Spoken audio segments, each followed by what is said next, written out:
a Escritura é inspirada por Deus e útil para o ensino, para a repreensão, para a correção e para a educação na justiça, a fim de que o homem de Deus seja perfeito e perfeitamente habilitado para toda boa obra. Você pode dar um glória a Deus? Amém. Esta é a afirmação mais importante que a Escritura faz dela mesma. A Bíblia está testificando dela mesma. No verso 16, a palavra diz que toda a Escritura é inspirada por Deus. Se é toda, é toda. Se é toda, não é só uma parte. Se é toda, não é só aquilo que me convém. Não é só aquilo que eu gosto. Não é só aquilo que me é conveniente de aplicar na minha vida. Ou não é só o Novo Testamento. Ou não é só o Antigo Testamento. Há aqueles que dizem não, o que vale mesmo são só as palavras que Jesus falou. Tem até algumas Bíblias que estão em vermelho, as palavras que o próprio Senhor Jesus disse. Mas a Bíblia diz de si mesmo que toda a Escritura, ela é inspirada por Deus. Então toda, ela é de capa a capa. Amém, queridos? Amém? E eu acho bem importante a gente falar sobre isso, sobre a importância da palavra de Deus, principalmente num tempo em que se fala em que a Bíblia deve ser revisada, em que a Bíblia deve ser reescrita, em que ela está fora de contexto, em que ela está desatualizada. E eu não duvido que isso talvez venha acontecer, porque o espírito de engano é o que está agindo ferozmente nesses dias. As falsas doutrinas, os falsos ensinos, os falsos mestres. Mas a Bíblia diz que toda a Escritura, ela é inspirada por Deus. E esse termo inspirada, eu queria que vocês me ajudassem ali, eu separei. É bem importante a gente saber isso. A Bíblia, ela é inspirada por Deus.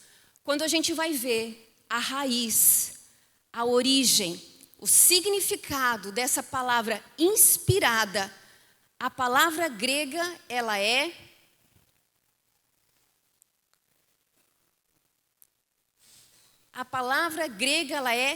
theopneustos. Isso significa inspirado. E o que significa isso, theopneustos? Theo deriva de Deus, significa Deus. E pneuma, se você lembrar de um pneu, se você lembrar de um pulmão, significa sopro, significa ar, significa respiração. Então, quando a Bíblia diz dela mesma que a Bíblia ela é inspirada por Deus, significa que o próprio Deus soprou a sua palavra. Ela é respirada de Deus para o homem. Isso significa inspirada por Deus.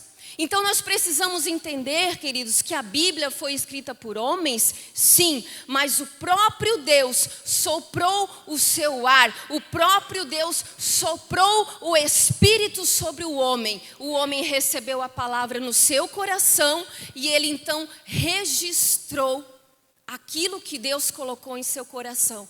Quando o homem registrou, ele colocou ali exatamente o caráter de Deus, os pensamentos de Deus, a vontade de Deus. Então a Bíblia foi escrita por vários homens, mas o mesmo Espírito é o que inspirou, é o sopro de Deus que inspirou. E isso precisa estar bem claro no meu e no seu coração. Ah, mas será que é bem assim? Será que realmente tudo foi escrito na Bíblia? Será que não ficou alguma coisa de fora? Não, queridos, essa dúvida ela não pode chegar no nosso coração. porque toda a palavra, ela é inspirada por Deus. Não há o que tirar, não há o que acrescentar. De Gênesis a Apocalipse, o que o Senhor quis que eu e você soubéssemos, está registrado. Mas será que não ficou alguma coisa de fora? Será que não alguém muito mais inteligente? Será que Deus não vai levantar alguém para descobrir alguma coisa que não está na palavra? Não. Porque tudo o que está escrito para o nosso ensino. E o que eu e você precisamos saber está na Bíblia. A Bíblia, ela é inspirada por Deus. Então, isso precisa estar claro. Nós não podemos ter dúvida quanto a isso. Amém, queridos? Aleluia. Então, por que a palavra é viva? Por que a palavra é poderosa? Por que ela é mais afiada do que uma espada de 2 gumes? Exatamente por causa disso, porque ela é um theopneustos, ela é a respiração de Deus, ela vem de Deus, ela provém de Deus, ela tem o sopro do Espírito Santo. Por isso que ela é viva. Aleluia. Aleluia. E eu quero então, em cima desse versículo, nós vamos abrir um pouco. A partir desse verso 16, de 2 Timóteo 3,16, que diz que a palavra de Deus, ela é útil. E eu quero ler aqui na versão NVT, 2 Timóteo 3,16, na NVT, que diz assim: toda a Escritura é inspirada por Deus e útil para nos ensinar o que é verdadeiro e para nos fazer perceber o que não está em ordem em nossa vida. Ela nos corrige quando erramos e nos ensina a fazer o que é certo. Ela é útil, diga, a palavra de Deus é útil. Então, se ela é útil, não é algo que vai ficar engavetado. Se é útil, não é algo que nós vamos usar lá de vez em quando. Não, ela é útil. Ela tem um fim proveitoso. Ela deve ser manejada, ela deve ser utilizada. E toda vez que eu e você nos expomos à palavra, você está sendo ensinado, repreendido, corrigido e ensinado em toda a justiça. Aleluia. Então, se tem algo que eu e você precisamos nos dedicar, é em conhecer o que esta palavra diz. Billy Graham foi um grande homem de Deus, um grande evangelista. E ele registrou uma frase assim: se você for ignorante acerca da palavra de Deus, sempre será ignorante acerca da vontade de Deus. Então, nós precisamos nos dedicar em conhecer o que essa palavra diz. Nós estamos falando da carta que Paulo escreveu para Timóteo, 2 a Timóteo. E até onde se pode determinar, queridos, esta foi a última carta que o apóstolo Paulo escreveu. Paulo estava preso, e nesse contexto aqui, realmente numa prisão, numa masmorra. E dali a alguns dias, Paulo iria ser decapitado. Ele sabia que dali a alguns dias seria o seu julgamento. Ele mesmo fala, quando você lê essa segunda carta aqui para Timóteo, você vai ver que um pouquinho mais ali na frente, Paulo vai dizer: eu já estou sendo entregue por libação, e o meu tempo já é chegado. Então Paulo sabia que dali a alguns dias ele iria morrer. Mas olha que interessante que nessa mesma carta, Paulo faz um pedido para Timóteo, seu filho na fé. E ele diz assim: Timóteo, venha me visitar, e de preferência antes do inverno. E Paulo diz assim: Timóteo, traz a minha capa, que ficou lá na casa de Carpo. Mas traz também os livros e principalmente os pergaminhos. Olha que interessante o que Paulo registra, o que Paulo pede. Queridos, ele estava prestes a morrer. Paulo sabia que eram poucos os seus dias, mas veja que interessante que o último pedido de Paulo, o último desejo dele, traz os meus livros, traz os pergaminhos, porque Paulo sabia que ele precisava continuar aprendendo. Paulo sabia que precisava continuar mergulhando na palavra, nas escrituras, porque a palavra, ela é útil para o ensino. Esse é o primeiro ponto dessa mensagem. A palavra, ela é útil para o ensino. Eu fico pensando, se fosse eu e você, quais seriam os nossos últimos desejos? Quais seriam os nossos últimos pedidos? Eu quero dizer para você, queridos, que nós nunca vamos esgotar de conhecer a Deus e conhecer a palavra. E você não pode dizer assim, mas eu já conheço o suficiente, o que eu sei já é o suficiente para eu caminhar. Não, queridos, nós sempre precisamos aprender, nós sempre precisamos receber. A palavra, ela é útil para o ensino. Eu vou parar de aprender. Não, essa pausa não existe para nós. Esse tempo não existe para nós.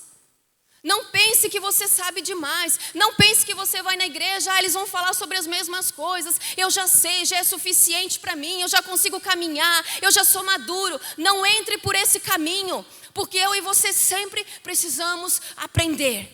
E a palavra, ela é útil para o ensino. Eu quero dizer, querido, para você que é tempo de águas profundas. É tempo de águas profundas. Então Deus não quer que eu e que você venhamos caminhar com água nos tornozelos. Não, o Senhor quer que nós venhamos mais fundo em conhecer a Ele, em conhecer a sua palavra. E quando nós estamos falando do apóstolo Paulo, nós estamos falando de uma pessoa muito instruída. Paulo, ele teve uma educação extraordinária. Pense você, pai e mãe, o melhor colégio top que você quer colocar, que você gostaria que o seu filho estudasse. Pois Paulo, ele foi instruído no melhor dos melhores. Ele conhecia de ciência, de política, de costumes, de religião. Alguns estudiosos dizem que Paulo, ele poderia se comparar nos tempos de hoje, com 20 anos de idade, a ter 2 PhD. Então pensa, uma pessoa, ela faz uma graduação, ela faz uma pós-graduação, ela faz um doutorado, um mestrado e depois ela faz um doutorado. Pense Paulo 2 vezes com isso tudo com 20 anos de idade. Então Paulo era uma pessoa muito instruída, muito instruída. Mas um dia, ele teve um encontro com Cristo. E ele mesmo diz que eu considero tudo isso como esterco. Eu considero tudo isso como um lixo. Porque agora o que me importa é conhecer a verdade. É conhecer o que Deus pensa, a vontade de Deus. Aleluia! A palavra é útil para o ensino. Na carta a Efésios, para a igreja, Efésios 6, 11 e 17, Paulo ainda ele faz um paralelo, entre uma armadura de um soldado romano com a armadura de Deus, com a armadura espiritual na nossa vida. Olha que interessante. Efésios 6, a partir do verso 11, diz assim: revesti-vos de toda a armadura, diga toda a armadura, para poder ficar firmes contra as ciladas do diabo, porque a nossa luta não é contra o sangue e a carne, e sim contra os principados e potestades, contra os dominadores deste mundo tenebroso, contra as forças espirituais do mal nas regiões celestes. Portanto, tomai toda a armadura de Deus, para que possais resistir no dia mau, e depois de terdes vencido tudo, permanecer inabaláveis. Estais, pois, firme, cingindo-vos com a verdade, vestindo a couraça da justiça, calçai os pés com a preparação do evangelho da paz, embraçando sempre o escudo da fé, com a qual podeis apagar todos os dardos inflamados do maligno. E tomai o capacete da salvação e a espada do Espírito, que é a palavra de Deus. Aleluia. Aleluia. E eu trouxe aqui uma imagem, pode colocar ali.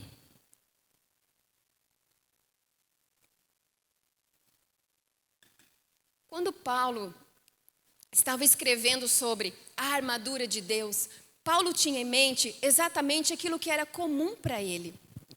Ele estava vendo a armadura de um soldado romano. Então Paulo faz esse paralelo entre a vestimenta, a armadura de um soldado com a armadura do crente, a armadura na vida cristã, na vida espiritual. E a primeira ferramenta que Paulo cita ali no verso 14 é cingindo-vos com a verdade. Estais, pois, firmes, cingindo-vos com a verdade. Cingindo-vos. Essa palavra cingir, ela não é muito conhecida para nós, não é uma palavra que a gente usa dia a dia, mas ela é muito simples. Cingir significa você colocar um cinto. Significa você amarrar todas as coisas com um cinto. Isso é o que significa cingir. Então Paulo usa como a primeira ferramenta dessa armadura cingindo-vos com a verdade. Então o cinto nessa armadura de um soldado não era para proteger, mas não apenas para isso. Tinha uma função muito mais importante. O cinto é o que segurava toda a armadura. Então o soldado, ele colocava todas as coisas que ele precisava e agora ele tinha que amarrar bem o cinto. Se um soldado não tivesse com o seu cinto bem preso, bem firme, ele não podia correr, ele não podia lutar, ele não podia se mobilizar, porque todas as coisas iam cair, iam desmoronar. Então toda a armadura dele precisava que o cinto estivesse bem preso. E Paulo diz assim para mim e para você: cingindo-vos com a verdade. Ou seja, eu e você precisamos ter o nosso cinto da verdade bem amarrado, porque é ele que vai sustentar todas as coisas. Não adianta você querer fazer coisas e mais coisas se você não estiver pautado na palavra, cingindo-vos com a verdade. É a verdade que vai firmar tudo na minha vida e na tua vida. É a verdade que vai nos sustentar. Ah, mas eu já sou crente há muitos anos, há 20 anos, há 30 anos. Que bênção, queridos. Mas se você não estiver pautado na palavra, tudo desmorona. Um soldado que fosse para a guerra, para a batalha, e não estivesse com esse cinto bem preso, ele estava fadado ao fracasso, à derrota. Nós precisamos estar cingido com a verdade. É ela que vai te sustentar, é ela que vai te firmar. Tudo que você construir, tudo que você idealizar, tudo que você fazer, se estiver firmado sobre a palavra, não vai perecer. Ah, mas a minha esposa ora, minha esposa é uma mulher de oração, daí ela ora por mim, ela ora pela minha casa, ela ora pelos meus filhos. Ei, se você não estiver pautado na verdade, tudo desmorona. Ah, eu venho para a igreja, eu gosto da palavra aqui, mas durante a semana eu só escuto louvor. Por mim eu posso ficar escutando louvor a semana inteira. Deixa eu dizer para você que isso não é o cinturão da verdade. É bênção, tem o seu lugar, mas isso não é o cinturão da verdade. A verdade é você se inclinar na palavra, estudar a palavra, meditar a palavra, se encher da palavra, se alimentar da palavra. Senão tudo desmorona. Era isso que Paulo tinha em mente quando ele falou para nós. cingindo-vos com a verdade. A palavra, ela tem esse poder de entrar dentro de nós e nos mudar, nos alinhar, nos converter. A palavra tem esse poder de entrar no mais profundo, queridos, e corrigir, alinhar, limpar. É só a palavra que tem esse poder. Amém? Continuando, então ele diz que a palavra é útil para o ensino, mas no verso 16 ele continua dizendo, é o segundo ponto dessa mensagem, que é útil também para a repreensão e para a correção.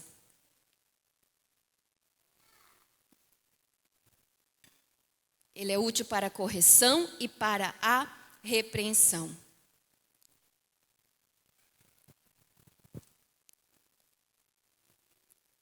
Repreensão, o que significa? Prontamente vem na nossa mente que repreender é dar uma bronca, é censurar alguém. Mas sabe que nesse contexto aqui que Paulo está falando, essa repreensão, ela significa exatamente uma outra palavra que está lá em Hebreus 11:1. Em Hebreus 11:1 a Bíblia diz assim: ora, a fé é a certeza das coisas que se esperam, a convicção ou a prova de fatos que se não veem. Quando Paulo está dizendo que a Bíblia ela é útil para a repreensão, ele está falando exatamente isso. A palavra ela é útil para te convencer, para te provar da verdade. É exatamente essa palavra que está em Hebreus 11:1. A fé é a certeza de coisas que se esperam, é a convicção de fatos que não se veem. Então fé não é torcer para as coisas darem certo. Fé não é fazermos uma corrente de pensamentos positivos e pensarmos coisas boas. Não, isso não é fé. Fé é você crer naquilo que a palavra de Deus diz. Fé é você saber que mesmo que as circunstâncias ao redor estão difíceis, lutas, embates, dificuldades, mas mesmo assim você crê naquilo que a palavra diz. Isso não muda, isso não altera. Os problemas, as dificuldades, não importa o que eu e você venhamos a passar, nada altera aquilo que a palavra diz a nosso respeito. Isso é fé. E quando Paulo diz que a palavra ela é útil para repreender, ela é útil para te convencer disso, para encher o teu coração de fé, para te fortalecer. Não adianta querer procurar em outros lugares não, queridos. Ah, mas eu gosto muito daquele influencer. Ei, isso não vai gerar fé no teu coração. E se gerar fé, vai ser uma fé errada numa coisa errada. É somente a palavra de Deus. Quantos estão entendendo? Amém. E Paulo diz então que ela é útil para repreender e também para a correção. Para a correção.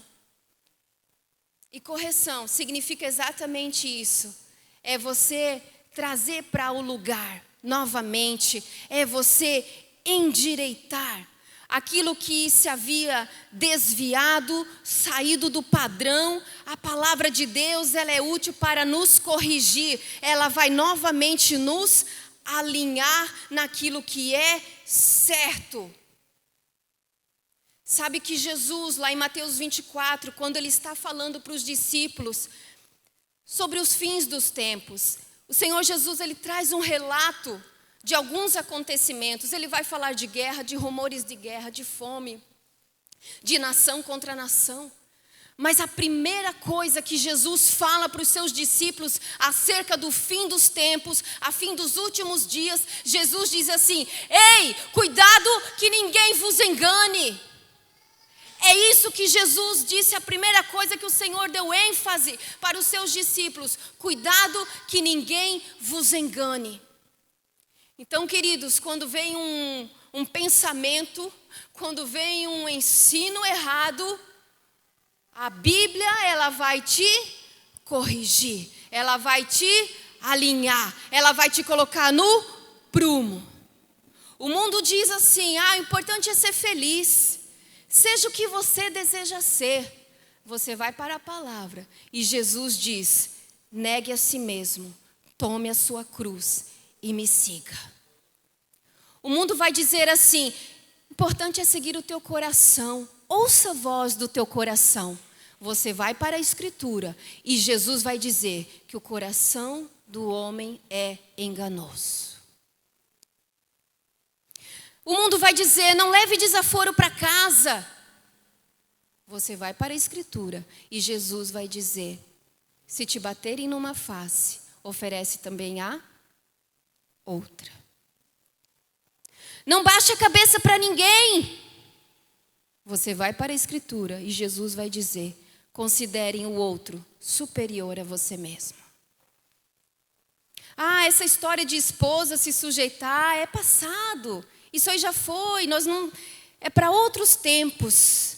Aí Jesus diz: marido, ame a sua esposa como Cristo amou a igreja. E esposas, sejam submissas. Vejam que a palavra ela nos corrige. Veja que quando vem um pensamento de erro, um ensino errado, uma doutrina errada, veja que a palavra ela tem esse poder de nos corrigir e nos colocar no centro da vontade de Deus. Se dedique a conhecer o verdadeiro. Você sabe aquela história dos falsificadores de nota, de dinheiro? Eles não ficam estudando o que já foi falsificado. Eles não ficam perdendo tempo. Como que essa nota foi feita? Não, que papel que é essa outra nota aqui? Eles não perdem tempo nisso. Eles perdem tempo estudando o verdadeiro. Quanto mais eles conhecem do verdadeiro e colocam uma nota falsa diante deles, eles prontamente é falsa. Por quê? De tanto conhecer o verdadeiro.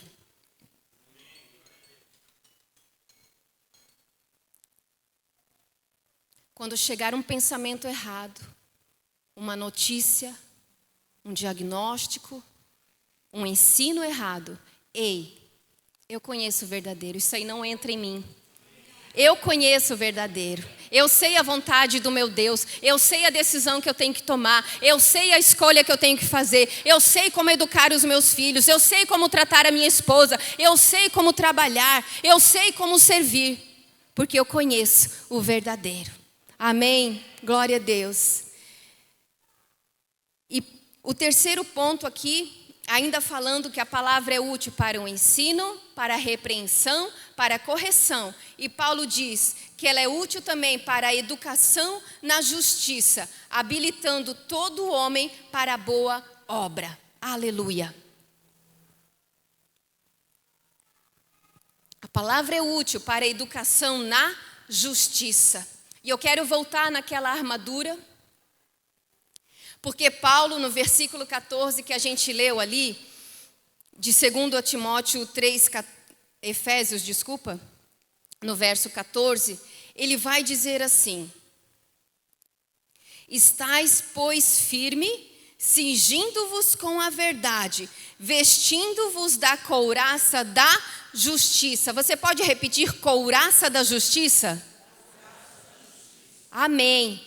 Então nós já sabemos porque Paulo falou do cinto da verdade, porque é o cinto que vai sustentar todas as coisas, é o cinto, é a palavra que não vai permitir que as coisas desmoronem, que as coisas desfaleçam, é o cinto.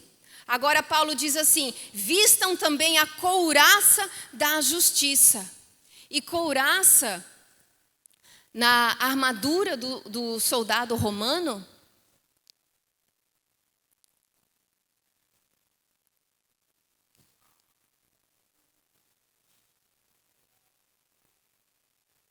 a couraça, queridos, é essa peça mais bonita. É a peça que mais aparece. Numa roupa, quase a gente não dá importância para o cinto. Mas quando a gente olha uma armadura dessa, a gente olha a couraça. É essa peça aqui que vai proteger todo o peito, todas as costas, né, do soldado. Essa é a couraça. A couraça é a peça mais pesada dessa armadura e é a peça mais bonita. Por mais que às vezes tenha um capacete todo elaborado, mas a armadura é a peça que mais aparece. E normalmente essa armadura, essa couraça, ela era feita de um metal, de bronze.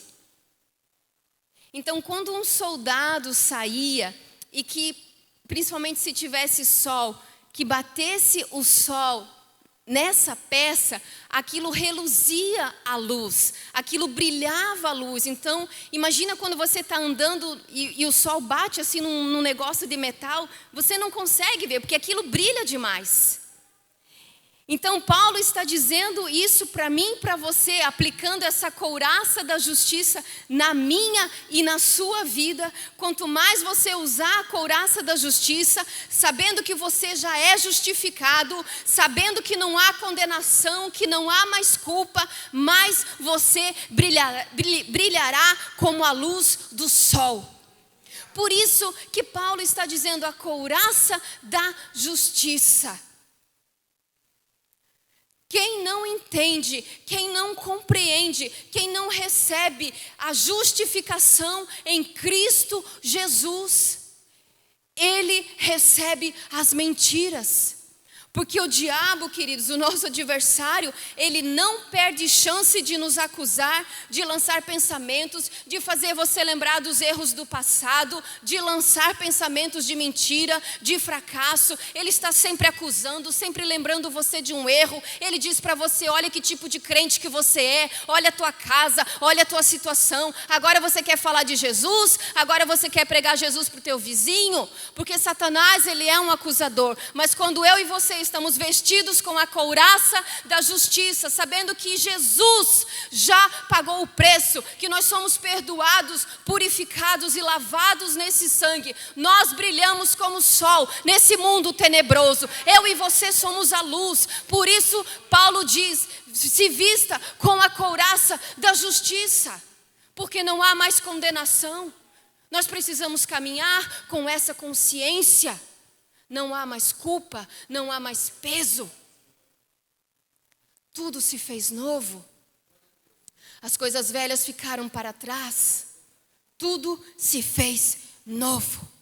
Então eu caminho com essa consciência. Eu sei o que eu sou em Cristo Jesus. Eu sei o que eu posso, eu sei o que eu tenho. Não importa as mentiras, não importa o que estão falando de mim, não importam as ameaças. Essa verdade está dentro de mim e eu caminho agora sobre essa verdade. Nada muda, nada altera isso dentro de mim. Eu brilho como a luz do sol, porque a couraça da justiça está sobre mim. Aleluia, aleluia. Se veja assim, queridos, caminhe assim. E eu quero encerrar então dizendo para você que o conselho de Paulo para Timóteo é o conselho de Deus para mim e para você hoje. Quando você vai ler o contexto, você vai ver assim como se Paulo estivesse dizendo para o seu filho na fé, Timóteo, a situação está difícil, as circunstâncias são perigosas, há ameaças, há falsas doutrinas, há falsos ensinos se infiltrando na igreja. Mas Timóteo, eu quero que você cumpra o chamado de Deus para a sua vida. Eu quero que você fique fiel naquilo a qual você foi chamado. Eu quero que você experimente e viva a vontade de Deus. Timóteo, mesmo que as coisas estejam ruins ao seu redor, ei, permaneça firme. No ensino, no estudo, na palavra, não se desvie. Se eu fosse poder aqui resumir, é como se Paulo estivesse dizendo assim para Timóteo: fuja do falso, fique no verdadeiro, se dedique ao estudo da palavra. É para nós, querido, é para os nossos dias, é para hoje, é para isso que nós estamos vivendo. Não há como viver uma vida vitoriosa em Cristo Jesus se eu desprezar aquilo que Deus diz, aquilo que Deus tem e aquilo que Deus é. Eu e você precisamos mergulhar nas Escrituras. Amém, queridos? Então a palavra de Deus, ela é útil para o ensino, para a repreensão, para a correção e para nos ensinar, nos instruir em toda a justiça. Eu quero declarar sobre a tua vida que começa um novo tempo de fome e de sede pela palavra de Deus. Quem crê e quem deseja, diga amém. Eu declaro sobre a tua vida, sobre a tua casa, sobre os teus filhos, que vocês vão passar tempo na palavra de Deus, meditando, se alimentando, estudando. Aleluia, um novo tempo sobre as nossas vidas. Ninguém vai nos enganar, ninguém vai nos confundir. Nós conhecemos o verdadeiro. Amém, queridos? Você pode se colocar de pé, por gentileza?